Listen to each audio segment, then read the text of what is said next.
en realidad, un poco más en general y desde un punto de vista más filosófico, si se quiere, desde la filosofía del lenguaje, la importancia que se le otorga al hecho de tener habilidades lingüísticas desarrolladas, y poseer conocimientos que nos permitan, de alguna manera, pensar, más que ni siquiera es simplemente hablar o escribir, sino directamente pensar y luego hablar y escribir en consecuencia, ¿no?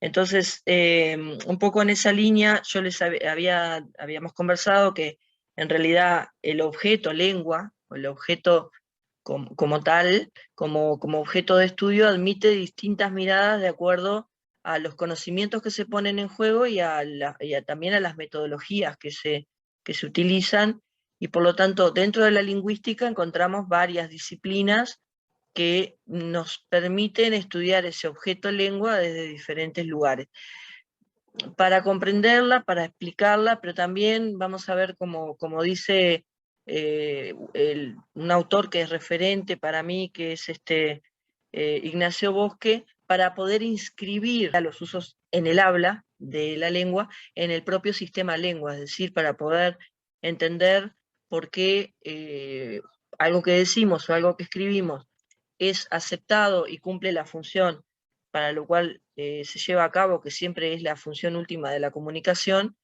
porque eso es, algunas expresiones son aceptadas y podemos decir adecuadas, y otras no lo son. Entonces, vamos a ver un poquito en ese sentido, y vamos a hacer dos miradas hoy. Les voy a proponer dos miradas distintas. Una desde el punto de vista de cómo se organiza la información, que es una mirada desde la semántica, y otra desde el punto de vista de cómo es que se combina la información, y esa es una mirada desde la sintaxis de la lengua, ¿verdad? Son dos miradas distintas, pero complementarias a la hora de comprender y de poder tener mayor dominio sobre lo que es el texto, ¿no? Que es el producto material del acto de comunicación lingüística, o de los procesos de comunicación lingüística. Este era el esquema inicial que les había presentado, si recuerdan, ¿verdad? Discurso, enunciación, texto, niveles del análisis, que fueron los puntos que fuimos trabajando el otro día, o que vimos el otro día, y hoy nos vamos a detener un poquito en lo que es la gramática textual, la gramática oracional, y luego una mención a la didáctica de la lengua, ¿no? O sea, cómo trabajamos estas cuestiones luego en la escuela, o en enseñanza media, o mismo en formación docente, ¿sí? La gramática textual es una disciplina que se encarga en realidad, de estudiar cómo es que se organizan las ideas a lo largo del curso, ¿verdad? A lo largo de la elocución, de lo que decimos, básicamente, sea en forma oral o en forma escrita, que nosotros como objeto de análisis, como lo decíamos el otro día, tenemos el texto, pero en el texto no se agota el hecho comunicativo, ¿no? Sino que el texto es lo que nos queda como, digamos, producto material de ese proceso de comunicación en el que participa alguien que tiene alguna cosa nueva que decir respecto de algo a otro alguien. Y acá hay un elemento importante que tiene que ver con las perspectivas actuales de la comunicación, o se inscribe en las perspectivas actuales, que es que existe comunicación efectivamente cuando hay alguna cosa nueva que decir. Es decir, cuando nosotros nos encontramos con una persona y lo que le decimos a la persona es lo que la persona ya sabe. Por ejemplo, nos encontramos con alguien y le decimos, el cielo es celeste. Inmediatamente la otra persona nos va a decir, ¿y qué con eso, no? ¿Qué es lo que me estás queriendo aportar con lo que me estás diciendo? ¿Qué es lo que, o sea, lo estoy viendo? Entonces ahí, de alguna manera, hay una interrupción en la comunicación, porque hay una expectativa que no se cumple. Nosotros, cuando nos comunicamos con otras personas, básicamente tomamos la palabra, lo que hacemos es brindar una información que se va a adecuar o no a las expectativas que el otro tiene de recibir determinada información. Por lo tanto, un acto de comunicación se completa en el intercambio de información entre las personas, aportando algún tipo de novedad, ¿verdad? Entonces, desde esta perspectiva, cuando nosotros elaboramos un texto oral, o cuando planificado, ¿no? O cuando elaboramos un texto escrito, por ejemplo, en lo que radica la mayor dificultad, que hablábamos también el otro día, que es en la elaboración de textos académicos, hay un tema que nos debe ocupar bastante, que es en lo que decimos estemos dando una información, brindando nueva información sobre el tema de referencia, ¿verdad? Sobre lo que estamos hablando. Si no, si nosotros escribimos, podemos escribir, elaborar un producto lingüístico de 10 páginas y no decir nada en relación a nada, a ninguna cosa. Entonces ahí lo que va a percibir quien lo lea es que ese producto lingüístico no cumple ninguna función desde el punto de vista comunicativo, por lo tanto no va a tener como mucho sentido que lo hagamos, y no va a tener mucho sentido también para el otro el acceder a ese texto, ¿sí? O a esa producción lingüística, llamémosle, ¿sí? La gramática textual va a estudiar qué es lo que sucede en la superficie textual, es decir, que va a estudiar la estructura a nivel superficial, y acá entran en juego cómo se distribuye la información en párrafos, entra en juego cómo se vinculan las ideas, utilizando para eso algunos mecanismos que nos provee nuestra lengua, como los procedimientos cohesivos. Va a estudiar la cohesión, o sea, todo el nivel superficial del texto, y va a estudiar, por ejemplo, cómo vinculamos un párrafo con el párrafo siguiente, es decir, cómo vinculamos una idea con una idea nueva que continúa en el decurso, y en este campo de estudio aparece todo el estudio de lo que son conectores, operadores del discurso, marcadores lingüísticos, que son algunos términos que tienen ese propósito, que sirven pura y exclusivamente para encadenar las ideas. Esto es lo que conocemos como la cohesión, y luego la gramática textual va a estudiar también lo que tiene que ver con la estructura profunda, con el tema y con el tratamiento del tema, que es lo que conocemos, y ustedes lo han oído nombrar muchas veces, y seguramente también lo han trabajado, conocemos como coherencia, ¿verdad? La coherencia y la cohesión como propiedades sine qua non, digamos, propiedades fundamentales, indispensables para que un producto lingüístico sea considerado un texto. Luego, hay autores que van a estudiar otros criterios de textualidad y van a agregar unos cuantos, por ejemplo, adecuación, situacionalidad, ¿verdad? Muchos otros, pero todos en realidad, en los que coinciden todos los estudiosos de la lengua de todos los tiempos, es que un texto, una producción lingüística, tiene que tener coherencia y cohesión, tiene que poseer esas dos propiedades para que tenga sentido, ¿verdad? Para que sea efectivamente, se pueda considerar que se trata de un texto, ¿sí?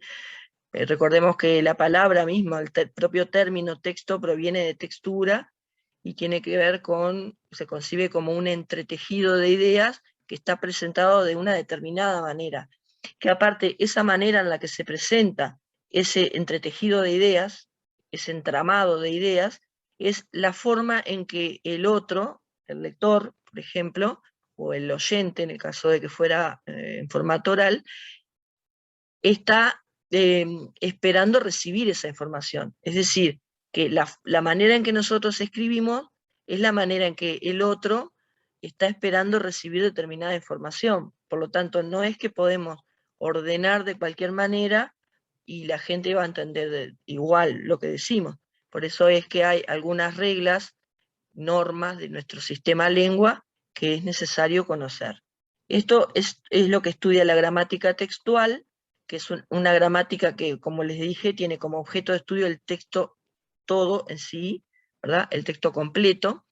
Y luego, cuando nos vamos a estudiar las proposiciones, es decir, cómo es que decimos cada una de esas ideas en particular, nos vamos a ubicar en otro nivel de análisis, que es la gramática oracional, y que en realidad va a fijar su atención en cómo es que se combinan los diferentes constituyentes de una construcción sintáctica para decir lo que dice y no otra cosa, ¿sí? Y en este sentido tenemos que ver que hay algunas teorías y algunas perspectivas gramaticales que entienden que la gramática está separada de la semántica, es decir, que de la forma como combinamos lo que vamos a decir no influiría en el significado, pero nosotros ahora estamos ubicados en una gramática oracional de base científica, creo que el otro día lo mencionaba, que va a entender a la gramática como en realidad una verdadera ciencia y va a crear los propios objetos de estudio de esa ciencia para someterlos a pruebas y análisis de manera tal de poder comprobar cuáles son las normas del sistema lengua. La mirada semántica, entonces, que es la primera para el día de hoy, es la que se detiene en la presentación de la información, está dentro del campo de estudio de la gramática textual, que les decía recién. Lo que va a estudiar es cómo es que se presenta esa información, entendiendo que lo que hacemos cuando hablamos o cuando escribimos es vincular una información conocida o que damos por conocida por el oyente o el lector con una información nueva que aportamos, con alguna novedad vinculada a esa información conocida. Esta información conocida puede que no sea realmente conocida, pero nosotros como locutores asumimos que es conocida. Esta información conocida es lo que se conoce con el nombre de tema, o, de acuerdo a algunos otros autores, justamente los autores del funcionalismo, se conoce con el nombre de soporte. Y fíjense qué curioso que el nombre es bien interesante porque este nombre soporte hace justamente alusión a sobre lo que se va a, digamos, desarrollar todo ese entramado textual, ¿no? Es lo que soporta todo lo otro que se dice, ¿verdad? Hay un tema de fondo, un tema principal, sobre lo que se construye todo el resto, ¿sí? Y quien lo construye va a ser, por supuesto, el enunciador, quien toma la palabra en ese caso, ¿no? En el caso concreto de esa situación de comunicación en el que uno o está escribiendo o está produciendo un texto en forma oral. Así que la vinculación de la información, entonces, la presentación de la información se da entonces entre una información conocida, tema, y una información nueva que se le llama rema o aporte, de acuerdo a el autor que esté manejando, que esté explicando este fenómeno, pero quieren decir lo mismo, ¿verdad? El tema es lo que se conoce o se entiende que el otro conoce, y el rema es lo que el otro no sabe, no conoce, y sobre lo que queremos que conozca, ¿verdad? La información que estamos brindando. Todo el texto se construye con esta lógica de vincular esa información conocida con una información nueva. De manera que cuando ustedes tienen que escribir un texto académico, todo el texto lo van a escribir teniendo en mente que cada cosa que ustedes dicen, en cada una de las cosas que ustedes dicen, cada vez que escriben un párrafo de ese texto, tiene que poder encontrar quien lee una información conocida, el tema, ¿verdad?, de lo que se está hablando, y que debe ser conocido por esa persona que lee, y lo que ustedes aportan a esa información que el otro ya conoce, que ese aporte en los textos académicos va a estar dado, en gran parte, por aportes que ustedes van a buscar en otros autores, ¿verdad? Porque cuando ustedes escriben un texto académico, por supuesto que hacen uso de una de las, también de los fenómenos de nuestra lengua, que es la intertextualidad, y otro fenómeno que es la polifonía, ¿verdad? La intertextualidad es cuando nosotros utilizamos para poder explicar una idea lo que han dicho otros en relación a esa idea, porque nosotros no estamos inventando esa información, ¿verdad? No sabemos sobre el tema, lo estamos investigando, lo estamos indagando, entonces recurrimos a autores que nos den de autoridad, ¿verdad? Palabras de autoridad en relación a ese tema, y lo que vamos a hacer es vincular el tema con esa información que nosotros recabamos de esa gente que ya ha estudiado el fenómeno que sea del que estamos hablando, y que nos permite aportar una información nueva a eso que estamos diciendo, pero con un respaldo académico y teórico. No es que decimos lo que se nos antoja en relación a un tema.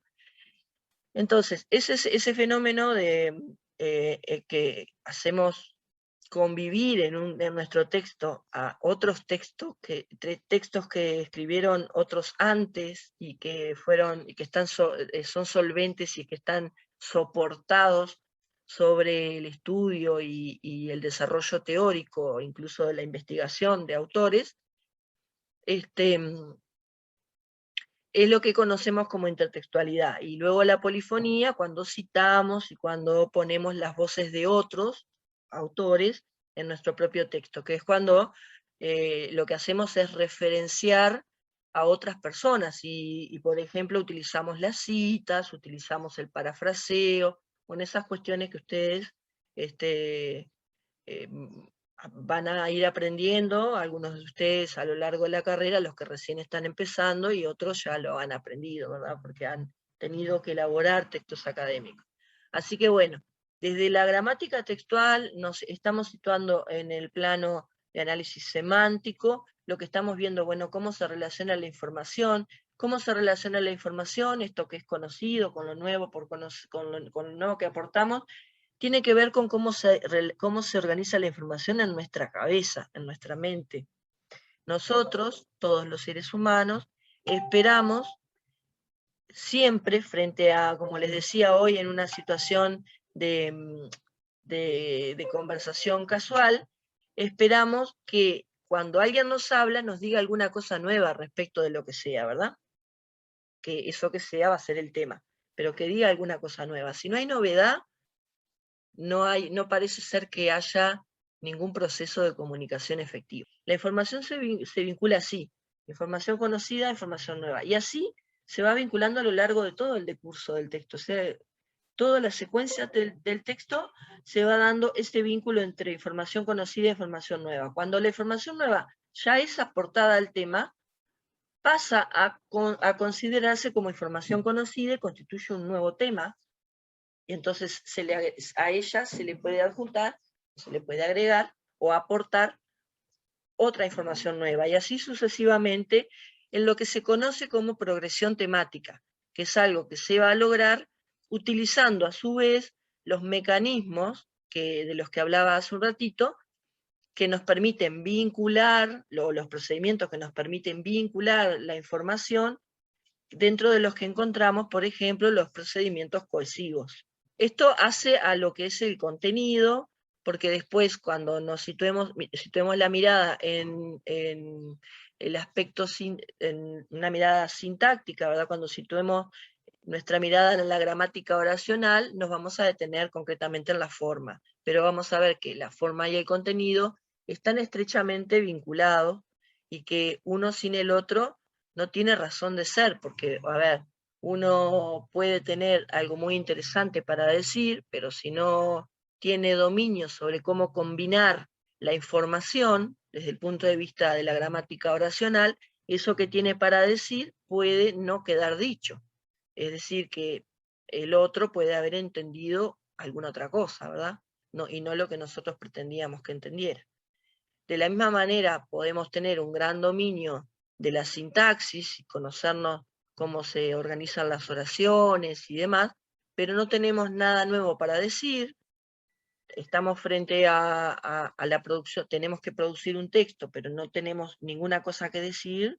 Por ejemplo, un texto académico, tenemos que presentar un ensayo para una materia, y no hemos recabado suficiente información, no hemos buscado aportes de autores, no hemos encontrado investigaciones que avalen lo que se pueda decir respecto del tema y demás, y por más que tengamos un dominio brillante de la gramática oracional, no vamos a poder elaborar un texto porque nos va a faltar el contenido, o sea que está estrechamente vinculadas ambos aspectos, ¿verdad?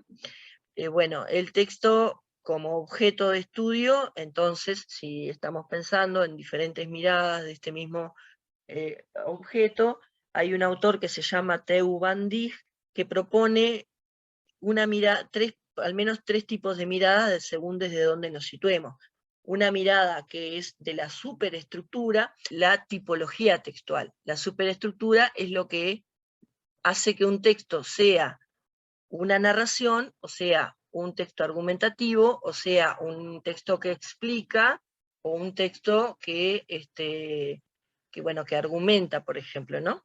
Entonces, está esa estructura de base, es decir, que tiene que ver con la intención del hablante, ¿verdad? O de contar una historia, o de convencer sobre alguna idea, persuadir al oyente o al lector sobre algún cambio de conducta o alguna afiliación a una idea, por ejemplo, ¿verdad? En el caso del texto argumentativo. Entonces la superestructura está definida por la clase de texto, y la clase de texto hace que todo el resto de las cosas se levanten, se armen sobre esa estructura de base, ¿no? Entonces, Theo van Dijk, de hecho, en su trabajo teórico, propone como dos grandes superestructuras, la narración y la argumentación, ¿sí? Aunque sabemos que hay otros tipos de estructuras que no responden estrictamente a estas dos. Luego tenemos la macroestructura, que es la que tiene que ver con el tema, ¿sí? Tenemos una estructura, que es la estructura narrativa, que es sobre la que vamos a levantar nuestro edificio. Nuestro edificio va a ser el texto. Ese texto, como la superestructura es narrativa, va a contar una historia.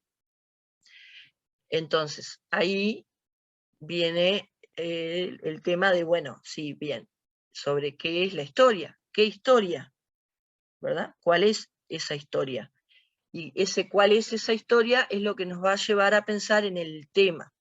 El tema es lo que Van Dijk denomina la macroestructura, y es lo que se estudia abordando la coherencia, ¿verdad? Como condición de textualidad, la coherencia.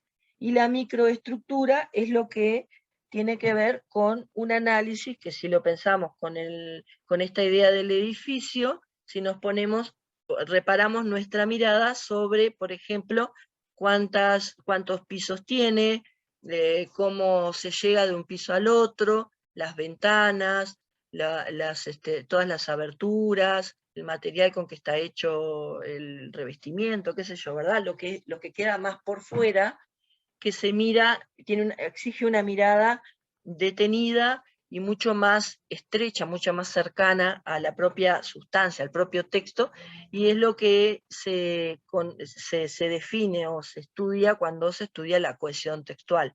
Entonces, Van Dijk, resumiendo, propone que el texto admite al menos estas tres miradas distintas, ¿no? Esa estructura de soporte, que es la tipología, luego de qué se trata y cómo es el tratamiento de ese tema, que es la macroestructura, y luego diríamos como los pequeños detalles, pero que son absolutamente necesarios para que ese edificio exista, ese edificio que es el texto, que tiene que ver con cómo se organiza la información a nivel de la superficie textual. Entonces, seguimos en el nivel semántico informativo, y vamos a ver que hay por lo menos tres tipos de estructuras. Algunos ya ya lo vimos y no se van a aburrir porque los ejemplos no los han visto. Las estructuras no marcadas, que son las estructuras canónicas, es cómo nosotros esperamos recibir la información, esperamos que la persona que nos está hablando o que escribió lo que estamos leyendo ponga en este orden la información. Ponga la información conocida y luego ponga a continuación la nueva información. Tema, rema. Soporte, aporte. Siempre esperamos eso. Por eso se le llama estructura no marcada, porque es la estructura habitual. No tiene ninguna marca que le haga ser distinta de lo que uno espera encontrar. O también se le llaman estructuras canónicas, ¿verdad? Que son los cánones, los modelos de estructuras que usamos en el español para expresar, para brindar información sobre lo que sea, sobre un tema, ¿sí? Luego tenemos otro tipo de estructuras, que son las tematizadas, cuando lo que se hace es cambiar de lugar la información para, en realidad, darle mayor relevancia al tema en lugar de a la información nueva, que es el rema.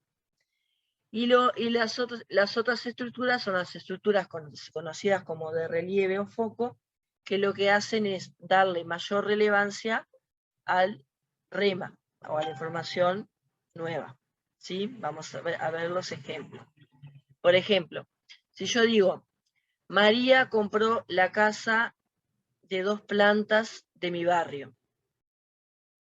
Esta es la forma en que esperamos encontrar la información, de acuerdo a nuestra estructura mental, por la lengua que hablamos, ¿verdad? Por ser hablantes del español.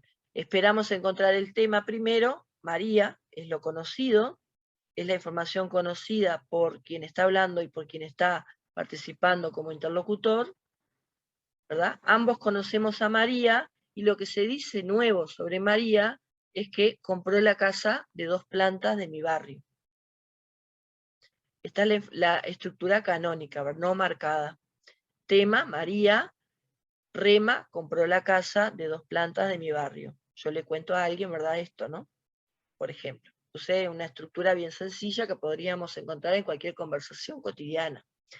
Pero fíjense que acá yo cambié el orden y dije, la casa de 2 plantas de mi barrio, María la compró. ¿Qué fue lo que sucedió acá? En este ejemplo. ¿Estoy diciendo lo mismo o estoy diciendo otra cosa? Desde el punto de vista del tema. Estoy diciendo lo mismo. Desde el punto de vista del tema, estoy diciendo lo mismo. Estoy hablando de María y lo que hizo María, ¿verdad? Un evento relacionado con María. Compró la casa de 2 plantas de mi barrio. Pero, ¿qué es lo que hice? Lo que hice fue cambié no el contenido, sino la forma en que presento la información. Este tipo de estructuras en las que lo que hago es, se llama dislocación de uno de los complementos, pero lo que hago es cambiar de lugar algunas de las partes de la oración para darle más relevancia, lo que se conoce como estructuras tematizadas. ¿Sí? Fíjense que la casa de 2 plantas de mi barrio, María la compró. Este la, que es un pronombre, refiere a la casa de 2 plantas de mi barrio. Repite, ¿verdad? Es un índice de complemento directo. María la compró. ¿Qué compró? A la casa, compró eso, ¿verdad? La casa de 2 plantas de mi barrio. ¿Sí? Quiero que observen cómo la información sigue siendo la misma, pero solo al cambiar el orden en que presento, lo que hago es dirijo la atención de quien está escuchando, la posición o la atención, en realidad, en alguna otra parte de la información. No es que direcciono, o sea, le estoy tratando de dar relevancia, en realidad, a lo que María compró, ¿no? Poniéndolo en primer plano. ¿Sí? Esto es un caso de tematización. Y luego, acá tenemos otro ejemplo que utiliza una estructura gramatical que se llama de relativo, que fíjense que dice, fue la casa de 2 plantas de mi barrio lo que compró María. ¿La información cambió? No. La información sigue estando María, lo nuevo sigue siendo que compró la casa, ¿no? Fue la casa de 2 plantas de mi barrio lo que compró María y no otra cosa. Estas estructuras se utilizan para anular la posibilidad de que alguien pueda interpretar cualquier otra cosa. Y estas estructuras se llaman de relieve o de foco y son muy utilizadas en el periodismo, ¿sí? Para justamente anular la posibilidad de que haya otras opciones en algo que se diga. Si yo digo, fue la casa de 2 plantas de mi barrio lo que compró María, a ustedes no se le ocurre pensar, capaz que compró la de 3, o habrá comprado la de una planta, o la verde, o la de ladrillos vistos, o lo que sea, ¿no? Yo estoy diciendo, no, fue esa. Este tipo de estructuras se llaman focalizadas o de relieve, y fíjense que son 3 maneras distintas de decir lo mismo. Entonces, ¿por qué hay 3 maneras distintas de decir lo mismo? ¿Para qué? Si se puede decir de una única manera, ¿para qué se me ocurre decirlo de esta otra manera, de la segunda o de la tercera? Porque tengo una intención de dirigir la atención de quien está escuchando hacia determinado aspecto del tema o del rema, de la información conocida o de la información nueva. La información conocida es María en todos los casos, y la información nueva es que compró la casa de 2 plantas. ¿Sí? Pero lo que cambia es hacia dónde, como locutor dirijo la atención del oyente. ¿Sí? Bueno, acá lo que hice fue señalar en todos los casos con rosado la información nueva, ¿verdad? El rema. Para que vean cómo está ubicado en diferentes lugares de la estructura, y que eso responde justamente a diferentes intenciones de dirigir la atención, ¿no? Miren acá este ejemplo que puse. Udelar revela el daño causado por la pandemia en la niñez. Bueno, ¿cuál es el tema? Lo que conocemos. Sobre Udelar, ¿verdad? Se va a hablar de Udelar, y se va a decir alguna cosa que sucedió en relación con Udelar, ¿verdad? Por eso se ubica en primer lugar Udelar, ¿verdad? Se instala como tema. Udelar, todos sabemos que Udelar es la Universidad de la República, ¿cierto? Bueno, es la información conocida, el tema. ¿Qué es lo nuevo que se dice respecto de Udelar? Que revela el daño causado por la pandemia en la niñez. Esa es la información nueva. Entonces, si yo tengo que señalar acá el tema y el rema, voy a decir, bueno, el tema es Udelar y el rema es revela el daño causado por la pandemia en la niñez. Es lo que se dice en relación a Udelar. Ahora, ¿qué pasa con la estructura que le sigue? El daño causado por la pandemia en la niñez, Udelar lo revela. La información que estoy brindando es en relación a Udelar, y estoy diciendo que Udelar revela alguna cosa, y lo que revela, lo que hice fue decirlo antes, pero acá lo reitero, ¿sí? con el pronombre clítico, lo, que hace referencia a lo dicho antes, ¿no? Entonces se hace énfasis, digamos, en el rema, pero, o sea, sigue siendo el tema Udelar y el rema el daño causado por la pandemia en la niñez, pero se hace mayor énfasis en lo que yo quiero que se destaque, es el daño causado por la pandemia en la niñez. Exacto. Entonces, es un caso de tematización, ¿por qué? Porque yo lo que hago es, tomo la información nueva y la ubico donde la gente espera que esté la información conocida. Por eso se llama tematización, porque lo que hago es tematizar el rema, convertirlo ponerlo en el lugar del tema. Porque lo que espera a la cabeza del otro es que lo que primero aparezca en un texto es lo conocido, porque así es como organizamos la información. Y cuando se encuentra con que aparece esto como en ese lugar de conocido, hace que le preste mayor atención, porque lo desencaja, digamos, ¿verdad? Uno está esperando una cosa y aparece dicha de otra manera, y entonces eso hace que la persona ponga la atención en la información nueva, en realidad, en este caso, ¿no? Es como cuando, esto ustedes lo pueden ver en los diarios, por ejemplo, en los titulares es muy frecuente. Por ejemplo, cuando hay, no sé, un evento deportivo, las Olimpiadas, supongamos, entonces no es lo mismo que se diga, el oro se quedó quedó en Paysandú, por ejemplo, ¿no? Porque supongamos que una nadadora profesional había obtenido la medalla de oro, y ahora hay otra nadadora profesional compitiendo y también obtiene la medalla de oro. Entonces, el oro lo tenía Paysandú y la nueva nadadora lo obtiene, por lo tanto se queda en Paysandú el oro, ¿verdad? Podría ser una forma de decirlo. Entonces, imagínense que el titular dijera, el oro se queda en Paysandú, ¿no? Sofía tanto lo obtuvo. Por ejemplo, una cosa así. Lo nuevo es que el oro se queda en Paysandú. A Sofía ya la conocemos, Sofía es la nadadora, ¿no? Y que ella lo obtuvo a ese oro. Pero, ¿por qué dice el oro se queda en Paysandú primero y no dice Sofía obtuvo el oro que se queda en Paysandú, por ejemplo?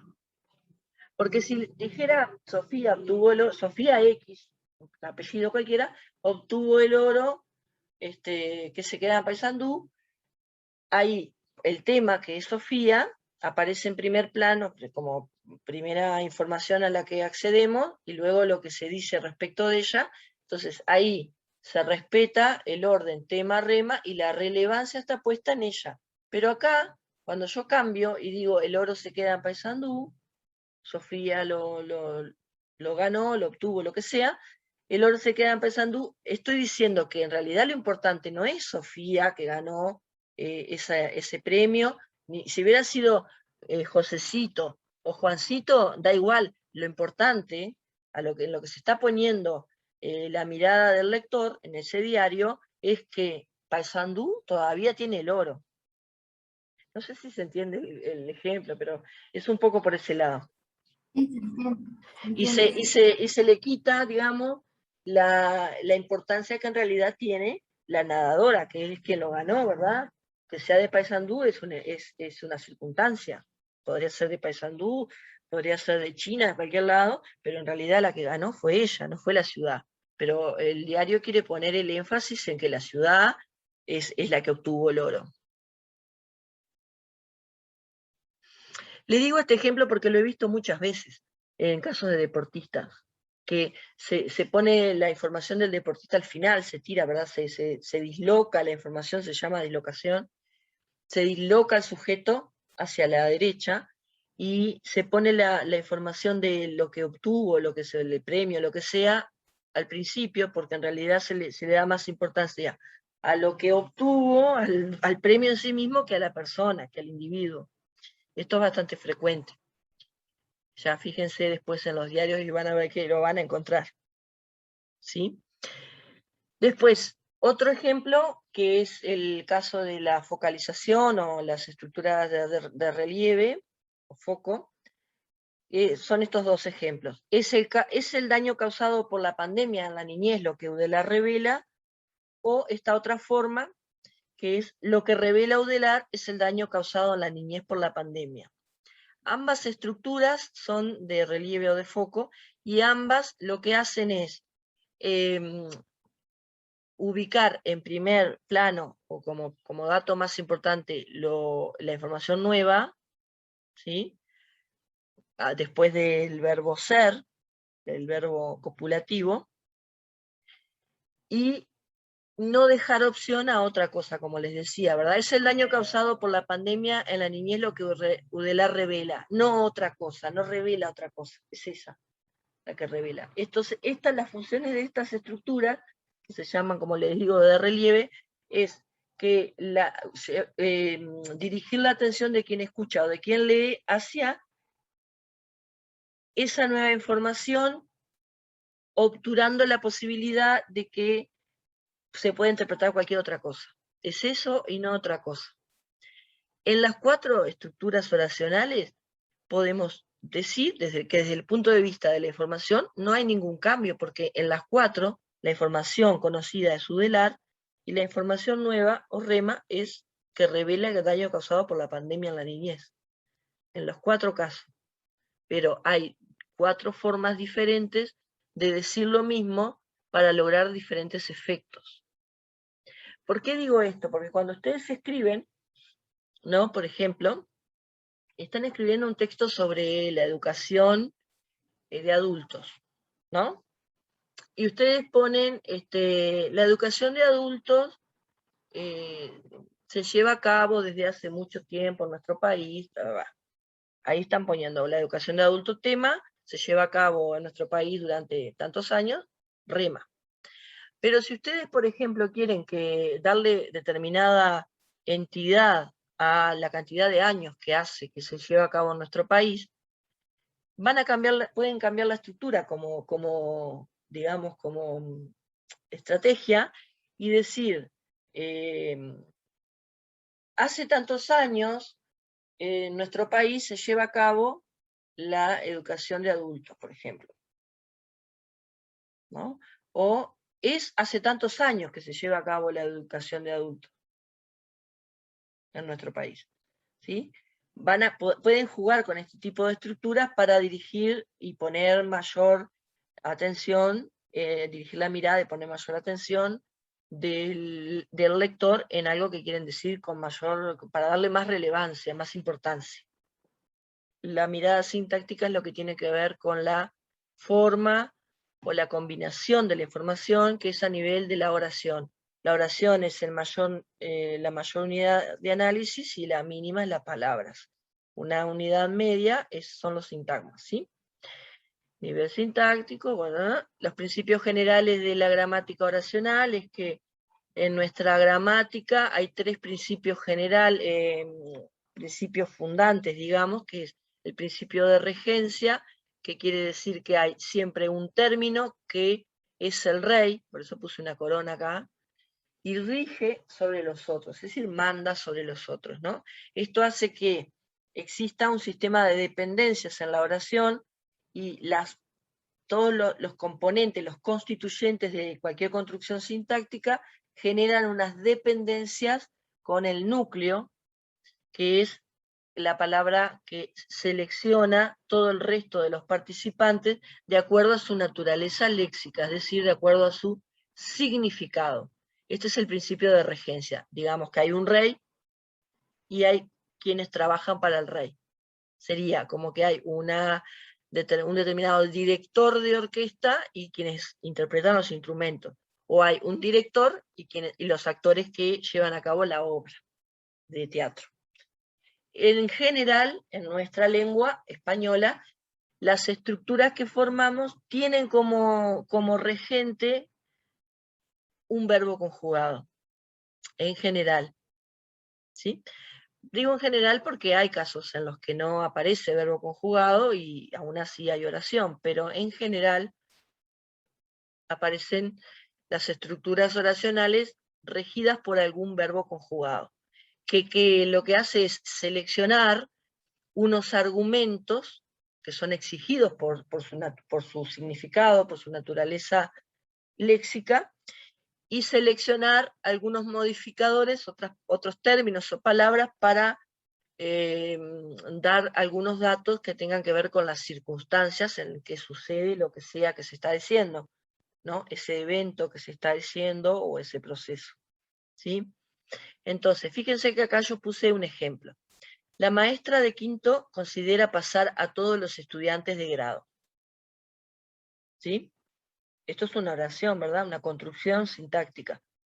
Ustedes todos la entienden perfectamente, ¿no? No tiene ningún elemento disonante, no tiene nada fuera de lugar, cambiado de orden, pero nos vamos de ese nivel informativo al gramatical, oracional, y vamos a ver cómo es que está estructurada esta oración. Entonces, ¿qué es lo que buscamos? Buscamos primero que nada el núcleo léxico de la estructura.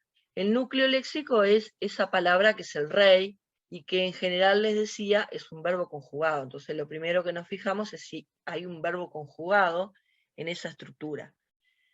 Encontramos que el verbo que hay, y que aparece allí conjugado, es el verbo considerar, considera, ¿sí? El verbo considera. Alguien considera algo, ¿verdad? Esa es la estructura del verbo. Si el verbo considerar, para poder realizar su significación, para poder realizar su naturaleza de significado o léxica, requiere la presencia de alguien y algo que es lo considerado por ese alguien. Alguien considera algo. Esto que yo escribí acá, alguien considera algo, es en realidad, lo que estoy haciendo es recomponiendo la estructura argumental del verbo. Es decir, que me estoy fijando cuáles argumentos el verbo exige para poder completar su información, porque por sí solo si yo digo considera, si ustedes están leyendo un texto, dice punto, considera, punto, y sigue el texto, ese considera no dice nada. Ustedes sienten que le falta información. ¿Por qué? Porque el verbo considerar exige la presencia de lo que es considerado, de ese algo que alguien considera. Entonces, vuelvo a la oración y digo, bueno, a ver, bien, ¿quién considera? ¿Quién es ese alguien que considera? Perfecto, es la maestra de quinto, ¿verdad? Está bien individualizada. Considera, y pregunto, bueno, ¿qué es lo que considera la maestra? Pasar a todos los estudiantes de grado. Entonces vemos que acá la estructura está perfectamente realizada, ¿no? El verbo considerar tiene sus dos argumentos. El sujeto, el alguien, la maestra de quinto, y tiene también realizado el otro argumento que exige, que es el complemento directo, que es pasar a todos los estudiantes de grado. Lo considerado, eso, lo considera. Y acá yo puse como para comprobar que estaba realizada toda la estructura argumental del verbo, que no le faltaba nada, fui comprobándolo sustituyendo los complementos por términos que los pueden sustituir, que son las proformas, los pronombres. Entonces puse, fíjense, la maestra de quinto lo considera, este lo, ¿qué es lo que iría en lugar de este lo? Pasar a todos los estudiantes de grado. ¿Sí? Entonces ahí compruebo que es un complemento directo. La maestra de quinto considera eso, ¿qué iría en lugar de eso? Pasar a todos los estudiantes de grado. Ella lo considera, ella, ¿quién es? La maestra de quinto. ¿Qué es lo que considera? Pasar a todos los estudiantes de grado. Ella considera eso. ¿Quién es ella? La maestra de quinto. ¿Qué es eso? Pasar a todos los estudiantes de grado. Esto que dice acá son pruebas que se realizan para comprobar que efectivamente los complementos que marcamos, señalamos en la oración cuando la estamos analizando, tienen el valor que creemos que tienen. Por ejemplo, la maestra de quinto, el valor de sujeto, ¿sí? Y pasar a todos los estudiantes de grado el valor de complemento directo. Y después el núcleo, esto que ya les había mencionado, de la construcción sintáctica, rige, ¿verdad? Es el rey de los demás componentes, los constituyentes depende del núcleo, y para decir algo combinamos unas estructuras de cierta manera, ¿ya? Como vemos acá que está perfectamente combinado. Después, ¿por qué saber y enseñar gramática? Esto creo que se los voy a dejar de regalo. Y lo último que, después yo había puesto acá otros ejemplos para analizar juntos, pero lo vamos a dejar se los voy a regalar para que los analicen solos. Pero quería solamente, por lo menos, detenerme acá un poquito para decirles que desde la gramática descriptiva lo que se hace es tender a la corrección, ¿verdad? Es cuando nosotros tomamos lo que escribió un niño, una niña, y le tachamos lo que está mal, o le ponemos con rojo incorrecto, le ponemos mal, se lo escribimos bien abajo, ¿verdad? Ese tipo de cosas que se basan en las condiciones de uso y que lo que hacemos ahí es comparar, describir y corregir con una determinada norma que consideramos como la excelente o la que está la más adecuada, y por lo tanto lo que hacemos es desconocemos que lo que sea que diga una persona, si cumple la función de comunicar, es correcto. Y la nueva gramática va a decir, no hay expresiones incorrectas si la persona logra comunicarse. Lo que puede haber son expresiones agramaticales o expresiones de extrañeza semántica, es decir, que pueden significar una cosa u otra, pero no es incorrecto. Entonces, se desecha esta idea de corrección, se desecha, se descarta, ¿sí? Y hoy por hoy nos enfocamos en la idea de gramaticalidad en lugar de corrección. Entonces, lo que vamos a hacer es ver el grado de gramaticalidad o no de las expresiones. Y vamos a ver si las secuencias están formadas, como veníamos viendo, combinadas como esperamos a nuestra mente que estén combinadas, ¿no? O no. Y si no es así, vamos a analizar por qué no es así, vamos a buscar la norma que nos permita explicar eso. Entonces acá se desarrollan otros procesos cognitivos, como el realizar hipótesis, el especular, ¿verdad? Yo acá puse algunos ejemplos, por ejemplo, en el caso de la corrección, gusta mío, que es muy frecuente escucharlo, gusta mío, gusta tuyo, que usamos a veces, es una expresión incorrecta. Si nosotros lo encontráramos o lo escucháramos en un niño, una niña, un adolescente, le diríamos, eso es incorrecto, eso no se dice así, debes decir, gusta de mí, no gusta mío. Porque mío, en realidad es un pronombre posesivo, por lo tanto no puede ir nunca como complemento del verbo gustar. Algo es mío, pero no lo dicho por un verbo es mío. ¿Se entiende? Entonces, acá hay una incorrección que podríamos ponerle un mal al niño, decir, bueno, está mal, y escribírselo correctamente debajo, ¿no? O podríamos llevarlo a pensar y a analizar y a investigar un poco por qué esa expresión es considerada no adecuada. ¿Por qué no es una secuencia bien formada? ¿Por qué es agramatical? ¿Por qué no pueden convivir gusta y mío juntos? Y empezar a investigar con otras expresiones similares, ¿no? Habla mío, habla tuyo, dice mío, ¿verdad? Expresiones, ir jugando con diferentes expresiones que podemos formar con los propios niños o niñas y empezar a poder deducir la norma a partir de lo que estamos viendo, ¿no? Haciendo pruebas, sometiendo a pruebas. Eso es lo que pretende y lo que está impulsando la gramática teórica, que no salir de este lugar de la corrección y ubicarnos en este lugar y decir, bueno, vamos a formar algunas secuencias y vamos a ver por qué es que son posibles o por qué no, ¿no? Y entonces inventar cosas, como por ejemplo, esta que puse acá, casa de la enfrente. Yo voy a la clase y pongo esto en el pizarrón. Y le digo a los grises, ¿no? Bueno, a ver, grises, esto que dice acá, es una secuencia bien formada, es decir, ustedes entienden perfectamente lo que se dice, no lo entienden, qué les parece que pasa con esa expresión, ¿no? Ellos van a decir, pero lo que pasa es que la casa de la enfrente está desordenada, como ustedes dijeron con lo de la gallina, ¿no?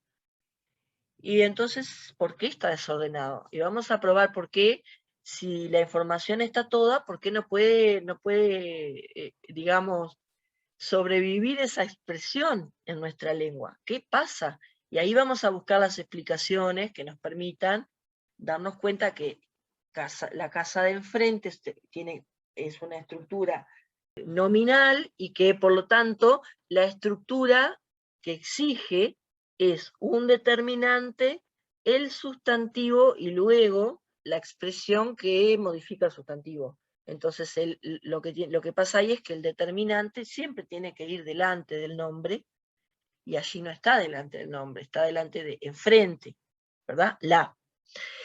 Pero todo eso nos va a dar lugar a que podamos desarrollar con los grises todo lo que es la teoría que ya existe, que ellos ya manejan, pero que todavía no la conocen en el sentido de que por ahí no la pueden nombrar, no pueden decir esto es una oración o esto no es, pero lo pueden percibir por el oído, o cuando leen, ¿verdad? Leen casa de la enfrente y no entienden lo que dice y les hace ruido. Entonces esta nueva perspectiva lo que busca es jugar un poco con eso, ¿no? Con secuencias que nos hagan ruido para a partir de eso reflexionar sobre por qué no, y no quedarnos en la simple corrección que no ayuda para nada y nadie aprende de una corrección, ¿verdad? Nadie aprende porque le marcaron una palabra que está mal escrita. ¿Sí? Sin embargo, si tiene que buscar las normas de la lengua que le permitan explicar por qué casa de la enfrente no es una secuencia bien formada, eso le va a dejar un aprendizaje. ¿Sí?